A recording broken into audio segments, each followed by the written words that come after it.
Hello everybody, welcome back to the Purrcast. Pretty exciting day. We're going to talk about yesterday's training camp, and a couple other stuff. So, let's get right into it. I don't think I have anything else to cover.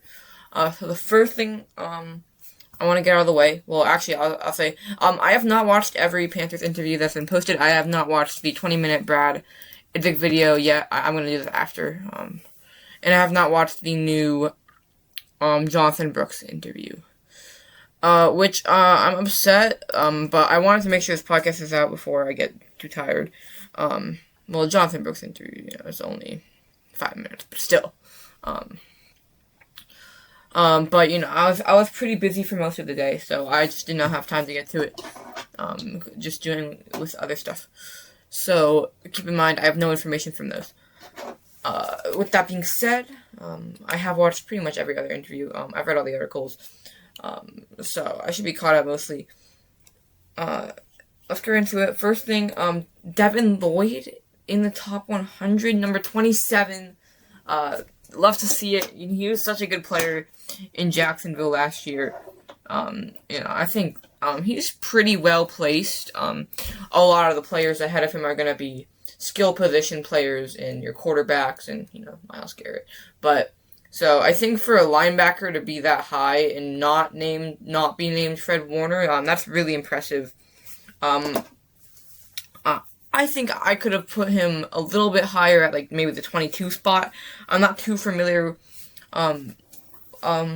with how much of an impact he made at Jacksonville. I've watched a decent amount of his film, but I don't know, what kind of a culture change he was there, so, I don't think I'm a Devin Lloyd expert yet, so I don't think I have too much, I don't think I can weigh in too much on that, just because I don't know as much about him as, someone Jags fan would, but, that's gonna change, I've been doing my research, so. But this is really exciting, it's, what, is that our fifth? JC? Yeah, that's our fifth. Devin Lloyd, JC, Derek, T-Mac, and Bryce Young. Now, obviously, I don't know if you should count Devin Lloyd as fifth because it's the 2025 season, but we now have 5 top 100 players on the team. So, I think you should say 4. But you should say we have 5 top 100 players on the team, which is really exciting. 5 players in the top level. That means 5% of all players in the top 100 come from the Panthers, which is 1 in 20. So pretty cool.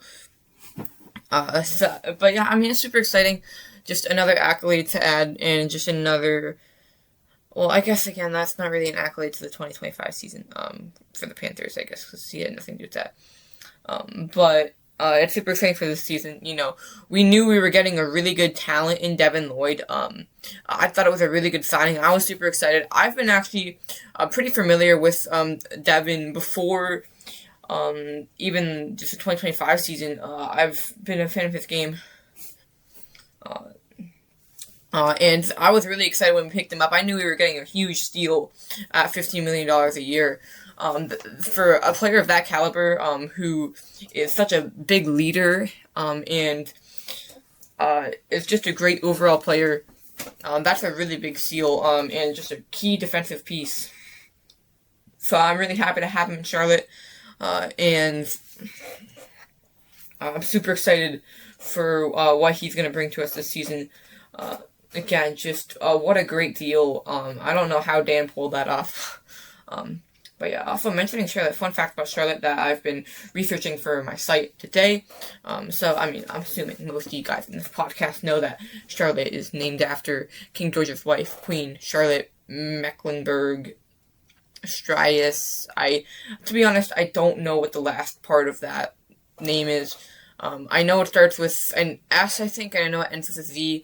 But I kind of made the middle part up, so, being honest, but the reason why is actually, they wanted to please, this is obviously made before the colonies broke off from Great Britain, so, they wanted to please, Charlotte was founded in 1950, it was named in 1960, 1968, and they wanted to please King George, so they named it after his wife, which is also why it's called the Queen City, but, I mean, kind of implied. So yeah, just a fun fact I've been researching today, so, yeah. Probably gonna watch the Jonathan Brooks interview after this. It looks good. We have some nice Bryce Young stories.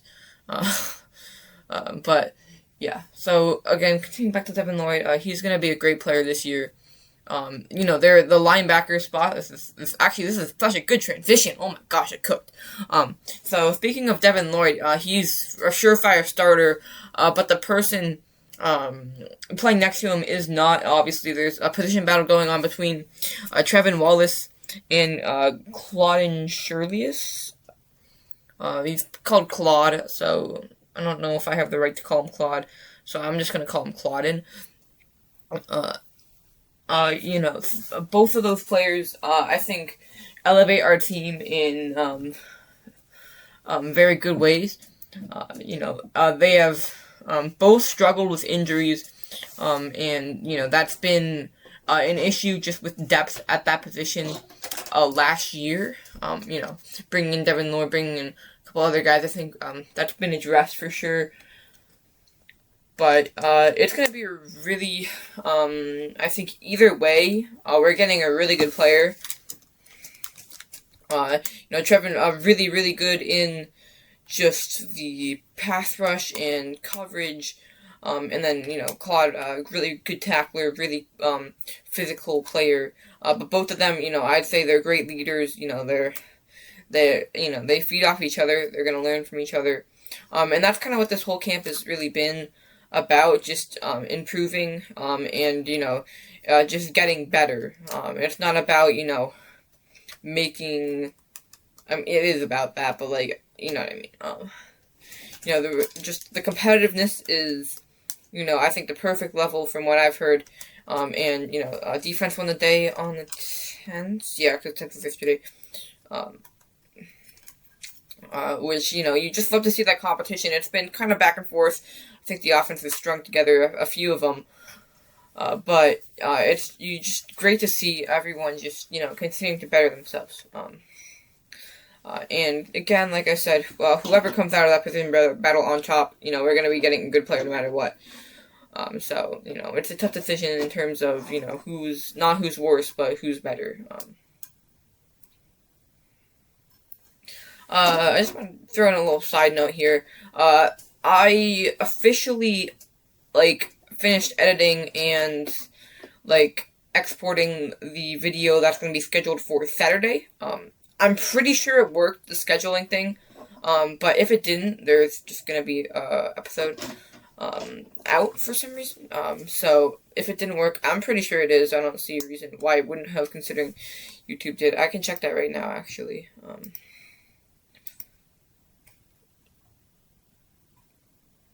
Okay, that's not what...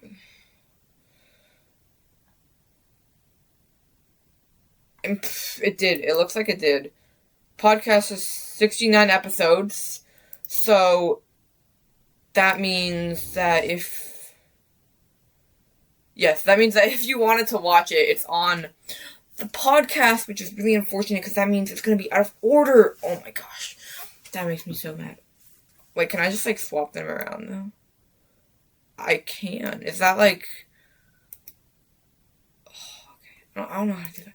That's actually weird. That's a, funny YouTube mechanic. I don't know, why would that even be there, though? Because, I didn't schedule it to upload. So it's actually, you can't watch it right now, but, if you want to watch the daily episodes, you should save it for, Saturday, because this one's coming out. Oh, but maybe, no, it says episode 36. That's so dumb, though. Anyways. Well, good thing I actually looked at that. Yeah. Super excited for you guys to see the episode. Wait, 5 votes. My poll got 5 votes. Nice. Alright, moving on to the next topic of conversation. It's about the physicality levels of this camp. There's been a lot of talk about The physicalness, started slow, and then it got hot real fast.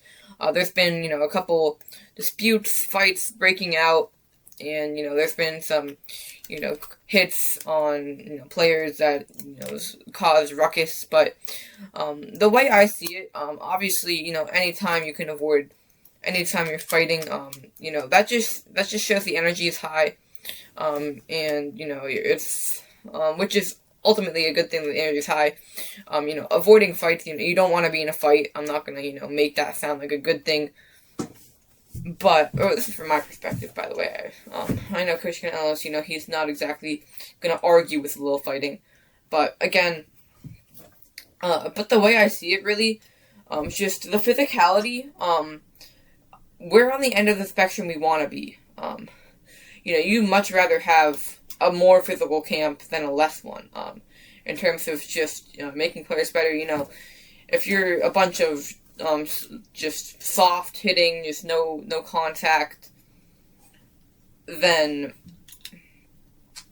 you're gonna have a much harder time just adjusting to the games, and it's gonna be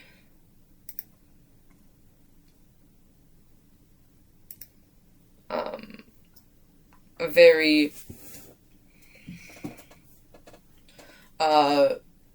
difficult to just be physical when it matters. You're physical right now. There's the risk of injuries, and that's what you want to avoid first off. I don't think there's been really any problem with that. A lot of the injuries have been non-contact or not because of like an overly physical hit, just because of normal routine thing. But there's the risk of that. But then, you're still taking precautions, and once you come week one, you're going to be a lot more ready. And you want to start out fast and physical, then maybe even if a personal foul, God forbid, with the fighting, but it's being addressed, and it's a lot easier to tone it down than to step it up.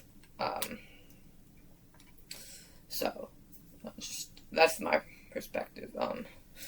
Next topic of yap, let's say, because it's not a conversation, it's not really a discussion, so it's really just me yapping. It's going to be the special teams. So first off, Ryan Fitzgerald, he's still having competition at kicker. Now, obviously, it's not an official competition, and he's unless something unbelievable happens, he's most likely very definitely going to be the starter at come week one. I really don't have any doubt in that. But it's just good. Tracy Smith is talking about that it's good just with the competition to just always keep them motivated, and I don't think Ryan Fitzgerald has any difficulty with that. But again, it's still good. Your job is never safe in the NFL. I have a lot of trust in Ryan. I have no doubt the Panthers do. But just keep that in mind. There's always stuff that's going to be like that. And that's what just the real talk about special teams is the returning. So there's been a lot of talk about that. We've seen a multitude of players return just in the Hall of Fame game alone. Anthony Tyus, Jean Mechie, Jimmy Horn, obviously Trevor Etienne, Jasim Reed. I'm sure there's more that I'm forgetting. We've seen XL do it a little bit. And there's just other guys I'm sure that's going unnoticed that have potential that we just haven't seen yet. Jonathan Brooks is one of the ones that has shown a lot of interest, but whether he will is ultimately, that's going to be up to Dave Canales just with that. He said, as a direct quote, he's going to have to beg him. Also, this quote happened a long time ago, I know, but this is really the only chance. He's going to have to beg him to go out there, which, honestly, I'm fine with Jonathan Brooks now returning kicks. I think, save his talent for the offense. But I think, a lot, also the gunner talks. But yeah, I think we've had some pretty good success returning. There hasn't really been too much issues, special teams this year, more so than last year. We had some tough coverage issues early on, I would say. Just going back to that Patriots game, which is really hard to see live, by the way. That was disappointing. Especially the second one where I thought he was going to go all the way twice. But I think the return game, which is what I'm talking about, I think it's been pretty solid all year last year. And just, the competition, it's always going to be an open competition, looking for just who wants it. Honestly, I think it's probably one of the scariest jobs in football. You're not looking downfield at all. You're fully focused on catching that ball, putting all your energy onto it, and the second you catch it, you could just get absolutely boomsticked. I think it's pretty scary. I don't think I could ever convince myself to do that, even being if I was a football player, but I personally, Trevor had a lot of success last year with that, especially being a rookie. Same with Jimmy. So just seeing how they develop in year 2 is going to be, I think, good. Xavier has done it a little bit. I know he's a returner in Madden. So was Rico Dowdle last year, but obviously, that's irrelevant. But, just, seeing other guys, and there could be a lot of players that were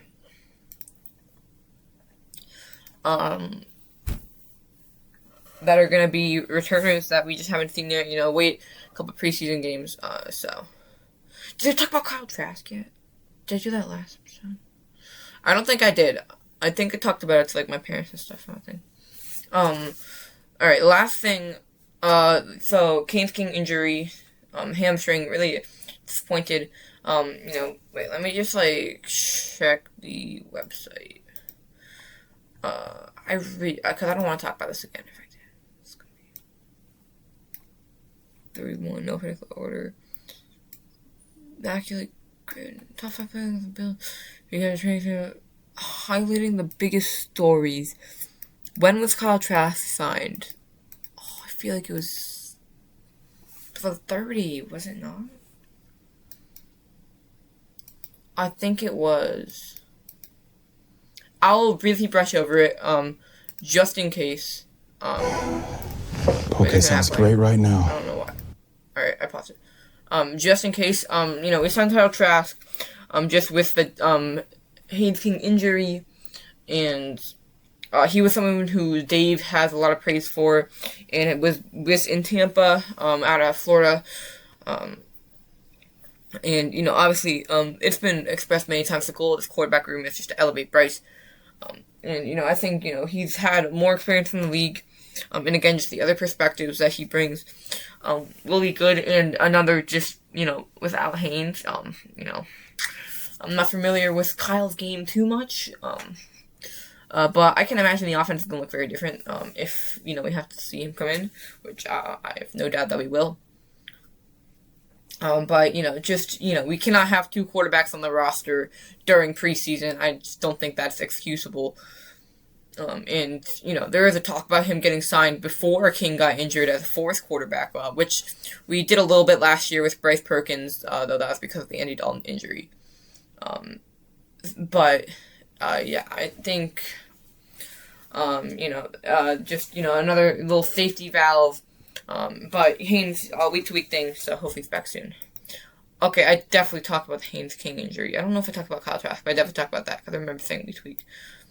Alright, thank you guys so much for watching. Keep pounding. See you guys.